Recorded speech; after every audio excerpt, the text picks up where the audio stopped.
I will never forget what my cruel mother-in-law did to my innocent son. That day left a mark on me I can never erase.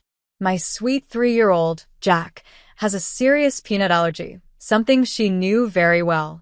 Still, while I was away, she deliberately forced him to eat a peanut butter sandwich. The reaction was immediate and terrifying. His little face broke out in a violent rash, his lips swelling as he gasped for air. But the worst part wasn't the sandwich. It was what she did after he refused to eat more. What happened next still haunts me. It was something so heartless, so shocking, that no mother should ever have to witness it. My name is Olivia Bennett, and I'm 34 years old. I work as a senior technician in a private pathology lab in the city. I've always been detail-oriented and careful, traits that serve me well both in my work and my personal life. I live with my husband Liam, who is 36 and a home design consultant. He's well known in the community for his architectural flair and calm demeanor. Together, we have a beautiful 3-year-old son named Jack. Jack is the light of our lives, smart, cheerful, always curious, but he has a severe peanut allergy that we discovered when he was just 6 months old. Since then, we've done everything possible to protect him. We carry his EpiPen everywhere, educate caregivers, and avoid places or situations that might expose him to peanuts. Despite these efforts, there's always a lingering fear in my heart that someone might ignore the seriousness of his condition. That fear wasn't just paranoia, it was a warning that I should have paid even more attention to. Jack's allergy has always been a sensitive subject in our family, not because of Jack himself, but because of my mother-in-law, Linda. From the very beginning, Linda refused to believe that food allergies were real. She often said things like, "In my day, kids ate whatever was on the table and grew up just fine." Every time I tried to explain Jack's allergy to her, how even a trace amount of peanut could send him into anaphylactic shock, she would roll her eyes and say I was overreacting. I even gave her the official diagnosis papers from Jack's pediatric allergist, but she dismissed them as Dr. Drama. Her daughter Anna, my sister-in-law, often stood by her mother's side. Whenever the topic came up, Anna would mutter, "Well, Mom does have a point," as if that somehow justified ignoring a child's medical condition. Their attitudes created a growing rift between me and Liam's side of the family. I tried to keep things civil for Jack's sake, but it wasn't easy. Things really worsened after Jack was born. Linda constantly insisted that my kids ate everything and claimed I was turning Jack into a fragile child. At family events, she would mock the separate snacks I packed for Jack and loudly ask, "Why can't he just eat what everyone else is eating?" Once, I even caught her trying to give Jack a bite of her peanut-laden dessert. I had to snatch the spoon away and pull Jack aside before anything happened. Liam tried to act as the peacemaker, telling me things like, "Mom's just set in her ways," or "Don't take it personally." But that just made me feel more alone in dealing with a problem that could literally cost our child his life. 1 week ago, everything came to a breaking point. I was called in for an emergency night shift at the lab. It wasn't my usual schedule, but we had a crisis with contaminated samples, and I was needed on site. Jack usually stayed at daycare during the day and was home with me at night, but this time was different. Liam had to be out of town for a work conference. With both of us unavailable, we needed someone to look after Jack overnight. I hesitated, but in the end, we accepted Linda's offer to babysit. She had been pushing to spend more time with Jack, claiming she could handle it. Against my better judgment, and because we didn't have many other options, I agreed. Still, I wasn't careless. Before leaving, I went over everything in painstaking detail. I packed Jack's meals and snacks, labeling each container and including a big note that read, "No peanuts." I laid out the emergency EpiPen and demonstrated how to use it, again. I printed a list of foods to avoid and stuck it on the fridge. I must have reminded her a dozen times, "Please, Linda, don't give him anything outside of what I packed." Her response? A dramatic sigh and an eye roll followed by, "You're being overly dramatic again, Olivia." But fine. The entire night at work, I felt uneasy. I kept checking my phone, waiting for a text or call, praying everything would go smoothly. I had originally been scheduled to work until 3 p.m. the next day, but luckily, my replacement arrived early, so I was able to clock out around 2 p.m. I remember feeling so relieved. I get to see Jack sooner than expected. I was tired to my bones, but the thought of my little boy's smile gave me energy. I couldn't wait to scoop him up, hear his laugh, and maybe finally soak in a warm bath after a stressful shift. It was just after 2 p.m. when I pulled up in front of the house. The sky was overcast, and a light breeze rustled the trees, but I barely noticed. My mind was on Jack.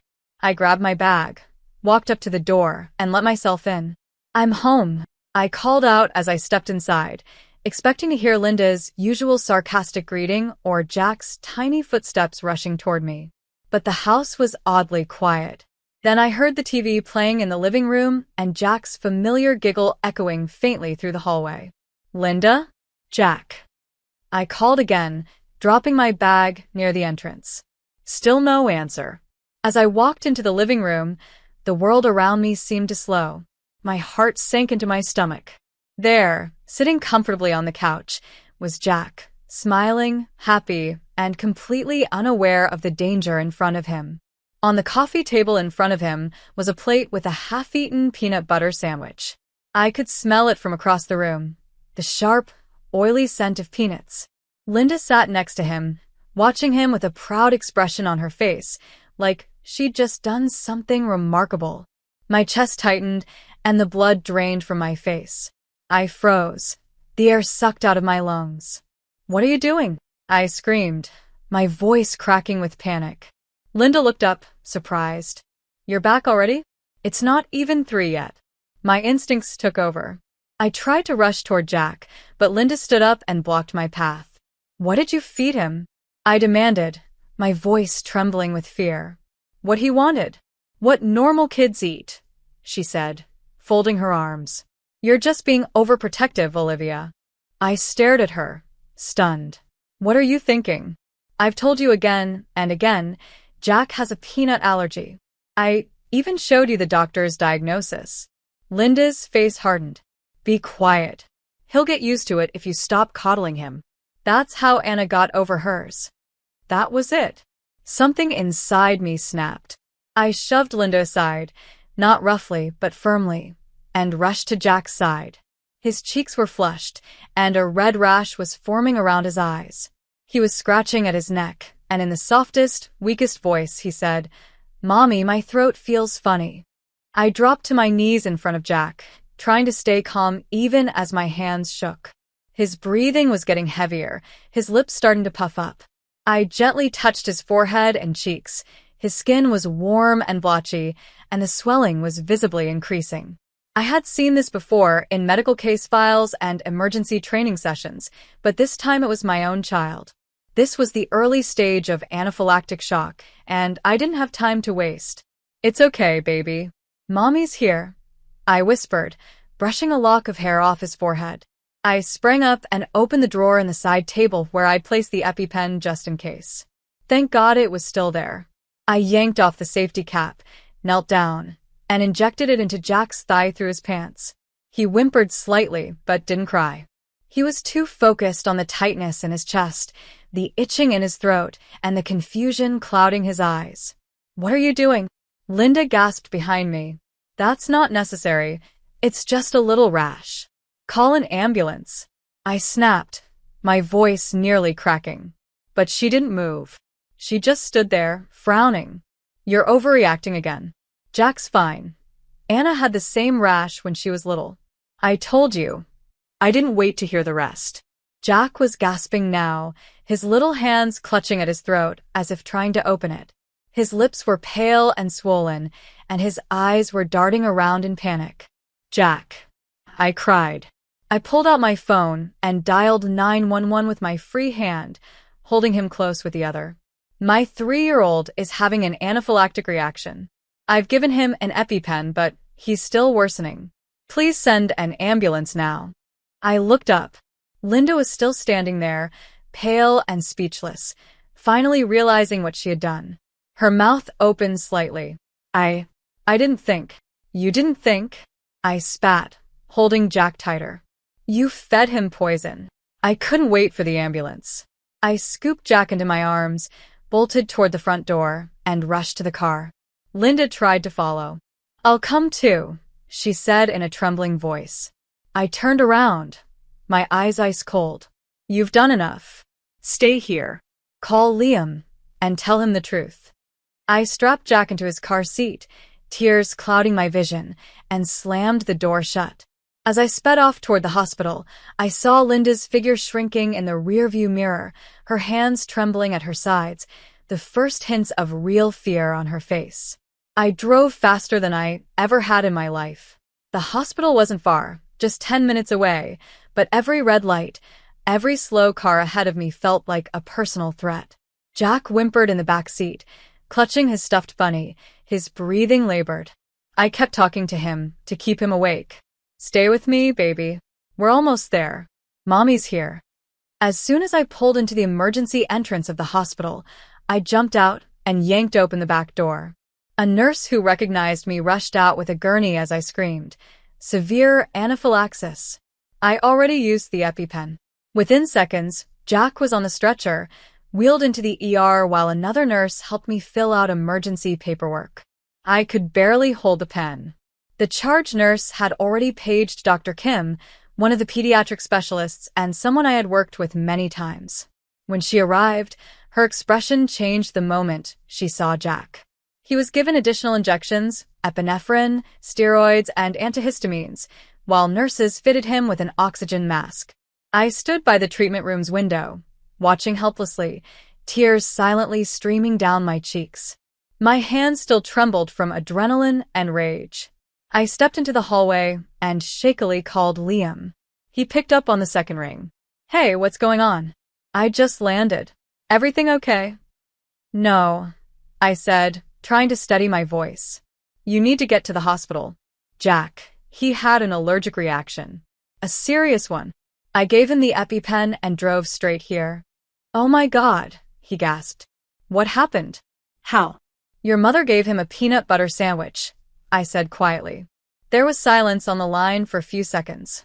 Then, firmly, "I'm on my way." After about 30 agonizing minutes, Dr. Kim came out of the treatment room. "Olivia," she said gently.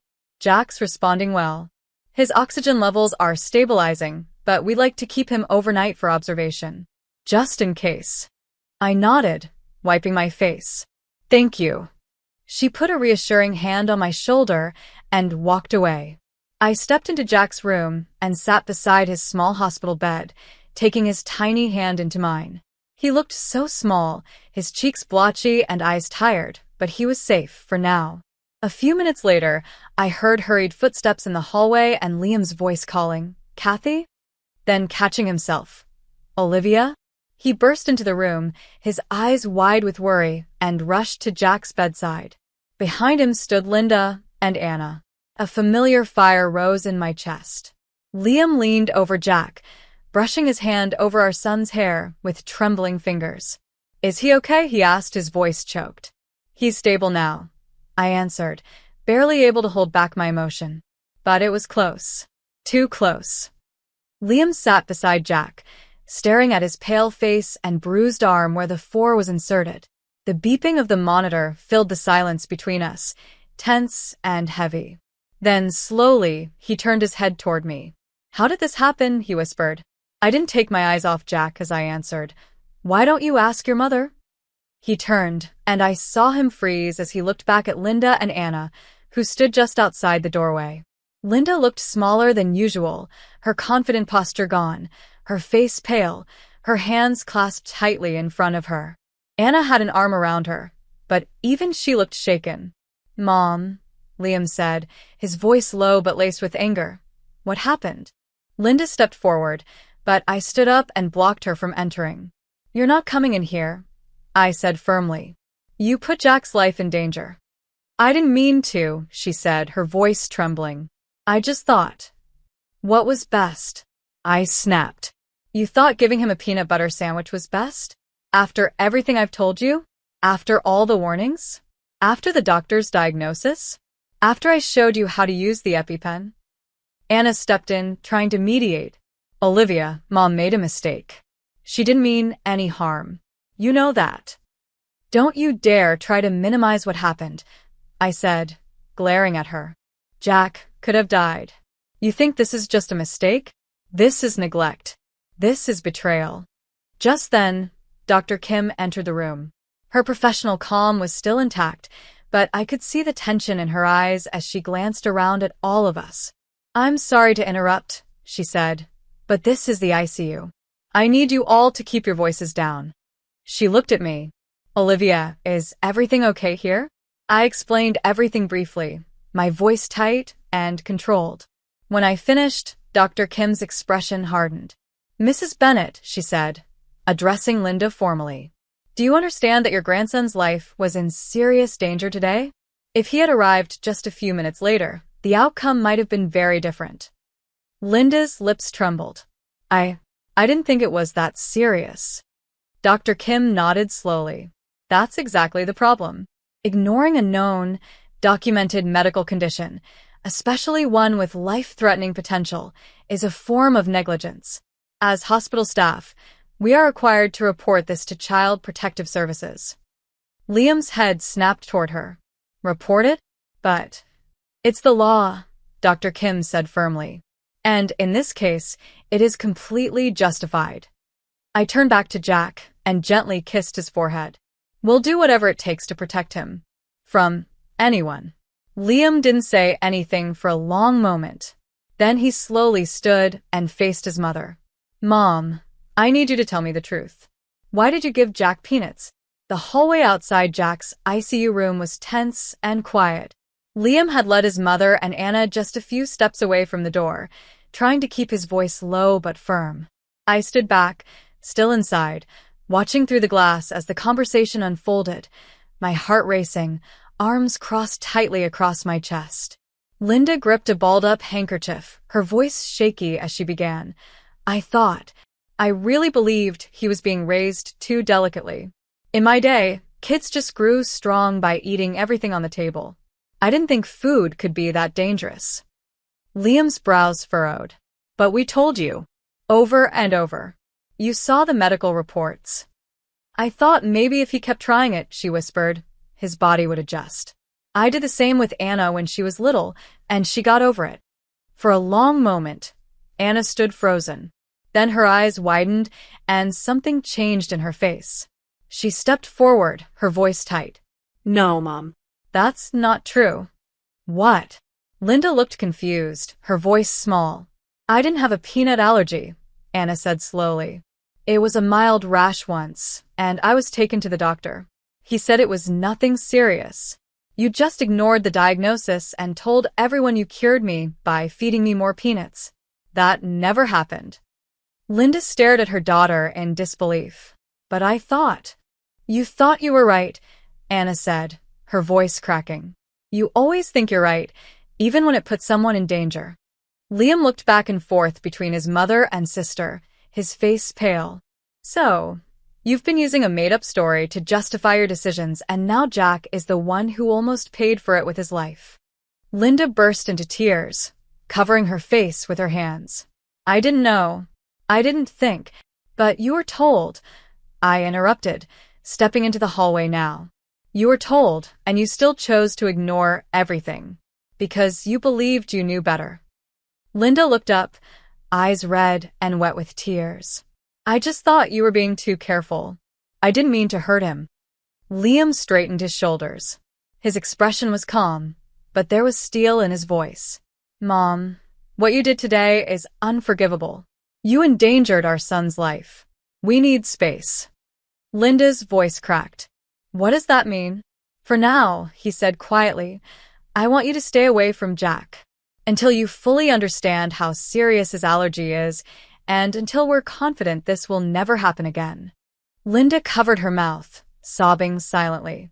Anna gently guided her away down the hallway, their footsteps echoing on the tile floor.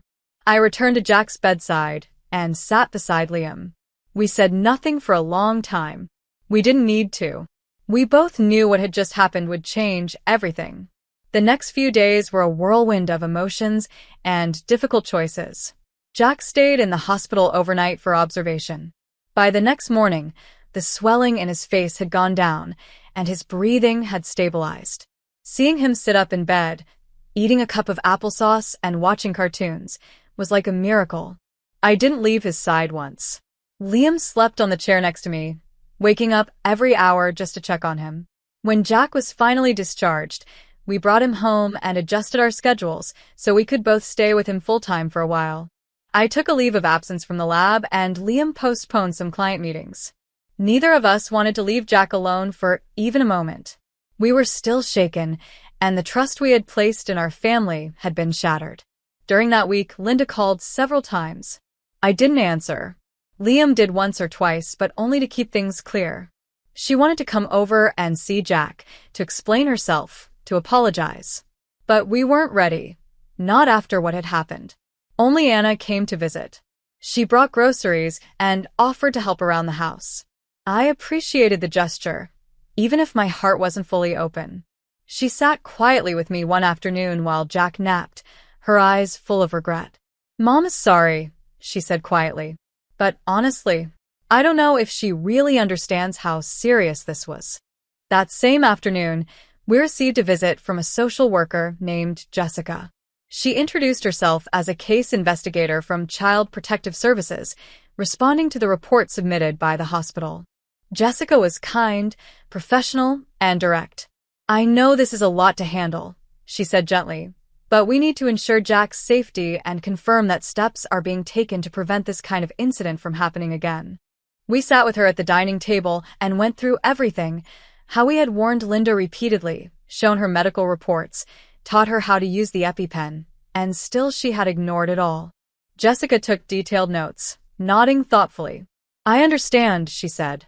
"In this situation, considering legal options, including a restraining order, is very common, especially when the danger to a child is well documented and the caregiver has shown repeated disregard for safety." I looked at Liam, then back at Jessica. "We're not trying to destroy our family," I said. "But Jack comes first. Always." Jessica nodded. "That's exactly the priority you should have." That evening, after Jack was tucked into bed, Liam and I sat together at the kitchen table. His fingers were interlaced with mine. "We need to take action," he said. I nodded. "Let's call Mark Wilson in the morning." The following morning, we met with Mark Wilson, a well-respected family attorney we had worked with once before when drawing up our will after Jack was born. When we explained what had happened, down to every heartbreaking and reckless detail, he listened carefully, occasionally scribbling notes. His expression grew more serious with each sentence. "Even if there was no intent to harm," Mark said, leaning forward, "what your mother-in-law did still qualifies as clear negligence under state law. Given the medical documentation, your repeated warnings, and the hospital report, you have a strong case. The court will almost certainly prioritize Jack's safety." "What are our options?" Liam asked quietly. "You can apply for a temporary restraining order, effective immediately upon approval. It will prevent her from approaching Jack or entering your home," Mark explained. "We can also submit a full statement, attach the hospital's medical records, the CPS report, and any text or voice messages that reflect her disregard for the allergy warnings. Later, we'll have a formal hearing where the court will decide whether to issue a longer-term order and what additional conditions may apply." We both looked at each other. It felt heavy, legal action against Liam's own mother, but after everything that had happened, it didn't feel wrong. It felt necessary. "I'll file the paperwork today," Mark said, "and we'll request the hearing as soon as possible." 2 days later, we received confirmation. The court had granted an emergency restraining order. Linda was prohibited from coming within 100 feet of Jack or entering our home without permission. The order would remain in effect for 2 weeks, until the formal hearing. That evening, Linda called. When Liam answered and told her about the court order, I could hear her voice through the speaker, panicked, trembling. "How could you do this to me?" she cried. "I'm his grandmother. I just made a mistake." "No, Mom," Liam replied steadily. "You ignored us. You risked his life. This isn't about punishing you. It's about protecting our son." "But I didn't mean," she began. "Yes, you didn't mean to," Liam said, his tone calm but unyielding. "But you still did it. And until we're sure you truly understand that, we need space. After that call, things escalated in an unexpected way. Linda began telling her friends, especially people from her church, that we were turning her own grandson against her and treating her like a criminal. But the reaction she received wasn't the one she expected. What Linda hadn't anticipated was that our community, especially the parents, didn't take her side. In fact, the backlash was immediate. Several members of her church, especially younger families with children who had allergies or special needs, began to pull away from her. People she had known for years stopped returning her calls. One mother even told her point-blank, "You could have killed your grandson." What kind of grandmother ignores a medical condition like that? Even in places where she once held a respected voice, she found doors beginning to close. Her social circle, which had been a source of pride, became uncomfortably quiet. And while Anna remained in contact with her, even she started speaking to her mother with more caution, her tone firmer than I had ever heard. Anna visited us again a few days later. She sat across from me in the living room, nervously twisting her fingers. "I've been talking to Mom," she said. "She's devastated. But to be honest, I still don't think she fully grasps what she did." I sighed, rubbing my temples. Does she know what anaphylactic shock actually means? That his throat was closing, that if I hadn't come home early, he could have been gone by the time the ambulance got there? Anna nodded slowly. I told her, over and over. But she keeps going back to this idea that she was trying to help him get used to peanuts. Like she can't accept that she was wrong. She wasn't just wrong, I said, my voice low. She was reckless. Anna didn't argue. I know. And I'm not defending her. I just wanted you to know she's trying. I don't know if it's enough. Later that week, we received another visit from Jessica, the social worker. She reviewed how Jack was doing, asked to see where the EpiPens were stored, and documented the steps we had taken since the incident. "Given everything you've done," Jessica said, "I think you're making all the right choices. But I still recommend following through with the court process. Even if your mother-in-law eventually understands, legal boundaries will give you the structure and safety your son needs right now." We thanked her, and after she left, Liam turned to me and said, "We're doing this, right?" I nodded. Yes. For Jack. 2 weeks after the emergency restraining order was issued, the formal court hearing took place. We arrived early, hand in hand, the weight of the last few weeks pressing down on us. Jack stayed home with a trusted neighbor. Mark Wilson, our attorney, met us at the courthouse with a thick folder of documents, medical records, the CPS report, text messages, and Linda's signed acknowledgement of Jack's diagnosis, which we had asked her to sign months ago, and she had casually dismissed. Linda arrived just before the hearing, escorted by her own attorney. She looked tired, older, and clearly nervous. Anna was with her, but kept her distance. Inside the courtroom, the judge, a composed woman in her 50s, opened the session and invited both sides to speak.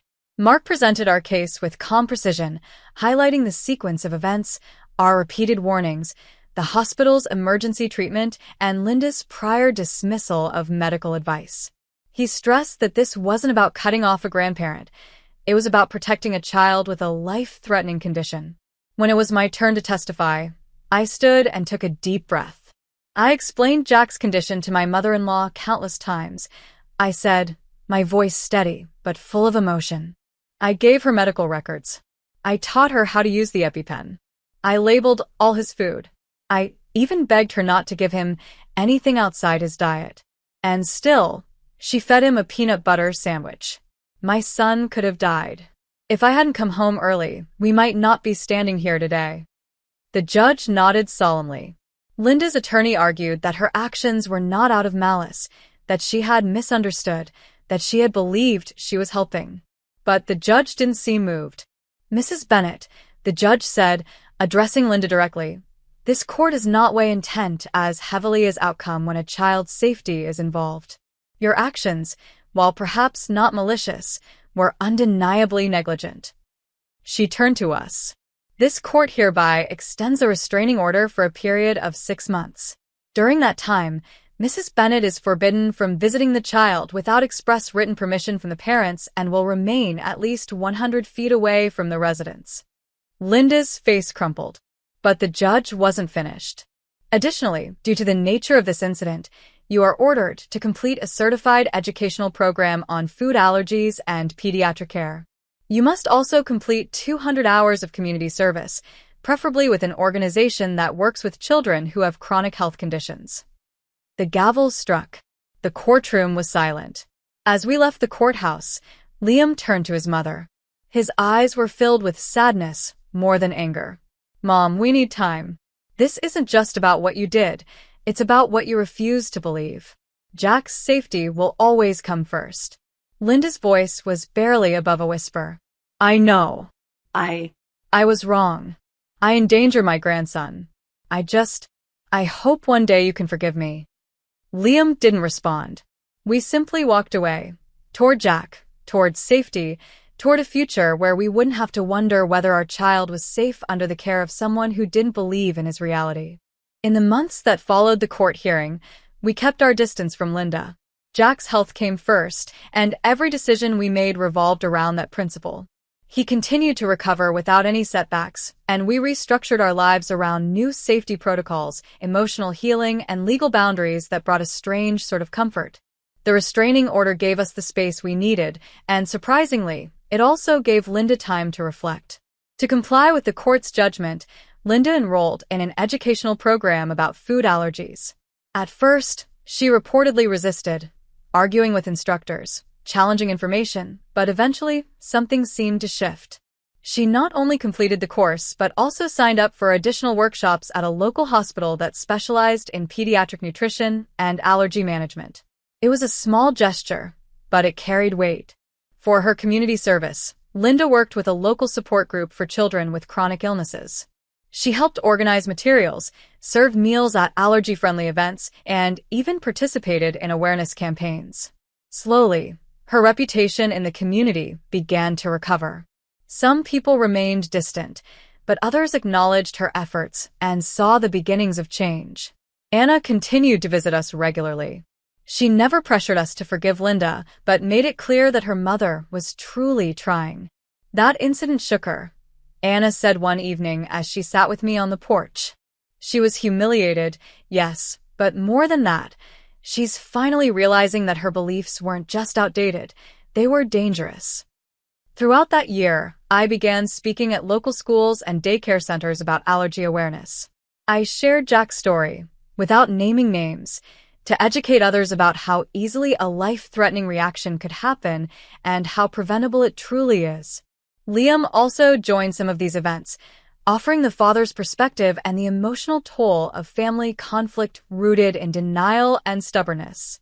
We didn't speak to Linda until just after the 1-year mark, when Jack's 4th birthday came around. Jack's 4th birthday was a warm Saturday afternoon, and we decided to host a small backyard party with just a few of his preschool friends, some neighbors, and close family. Balloons danced in the breeze, allergy-safe snacks were spread neatly across the picnic tables, and Liam manned the grill while I helped Jack unwrap a few presents from his friends. The laughter, the music, and the bright sun gave the day a sense of normalcy, a feeling we hadn't experienced in a long time. Just as the party was starting to wind down, the doorbell rang. I wasn't expecting anyone else, and when I opened the door, my heart paused. It was Linda. She stood there alone, dressed plainly, holding a small gift bag in one hand and a thin hardcover book in the other. Her expression was soft, her voice quiet. I know I said I wouldn't come without permission, but I wanted to try. "I brought something for Jack, if it's okay." I didn't respond immediately. I called for Liam, who came to the front door, saw his mother, and looked at me. After a long pause, he gave a subtle nod. "Just for a little while," he said. Linda walked out into the backyard, her steps careful, and stopped near the edge of the garden where Jack was playing. She looked to me and Liam again before moving closer. When we nodded, she knelt beside Jack and gently said, "Jack, it's Grandma. Do you remember me?" Jack looked at her, confused at first, then glanced at me. I smiled gently and said, "It's okay." Jack turned back to her, his little face curious but calm. Hi. Linda opened the gift bag and pulled out a picture book titled Peter's Allergy Adventure. The cover showed a smiling cartoon boy with a peanut crossed out behind him. I got you this, she said. It's about a boy who has a peanut allergy, just like you. I took the book from her, flipped through the pages, and checked the content. It was safe, appropriate, and surprisingly well written. I handed it to Jack. Do you want to read it with Grandma? I asked. Jack nodded, and Linda sat beside him on the grass, reading softly. Her voice was gentler than I'd ever heard it, and Jack listened, asking questions now and then with interest. When they finished, she looked into his eyes and said, Jack, Grandma made a big mistake. A really big one. But I've learned since then. I promise I'll never do anything like that again. Jack blinked at her, and in the purest way only a child can, he replied, Okay, Grandma. That moment, simple as it was, hit me harder than I expected. I still wasn't ready to trust her completely. Maybe I never would. But there, in that moment, I saw something real. Later, as the guests were leaving and Jack went inside with his new toys, I walked Linda to the door. She stopped and turned to me. Thank you, she said quietly, for giving me a chance. I looked at her, measured my words carefully. We're just getting started, Linda. Trust takes time. But I'm glad to see you trying. She nodded slowly. I'll keep trying, as long as it takes. That night, after Jack had fallen asleep and the house was finally quiet, Liam and I sat at the kitchen table, the same place where we had made the hardest decision of our lives just a year ago. He reached for my hand. What do you think? He asked. I took a deep breath. I think she's changing. I don't trust her fully yet, but she's taken the first step. Liam nodded. Then we'll take it one step at a time. We sat there in silence, watching the stars through the window, letting the weight of the past year rest gently on our shoulders, heavier than before, but somehow easier to carry now. Our family wasn't perfect, but it was healing. Slowly, cautiously, and with our son's safety always first. Thank you so much for watching this powerful story. If it moved you or made you think, don't forget to like the video and leave a comment below. We'd love to hear your thoughts and experiences. Make sure to subscribe to the channel for more real-life inspired stories that shed light on important issues, family dynamics, and emotional journeys. Your support helps us keep sharing these meaningful stories with the world. See you in the next video.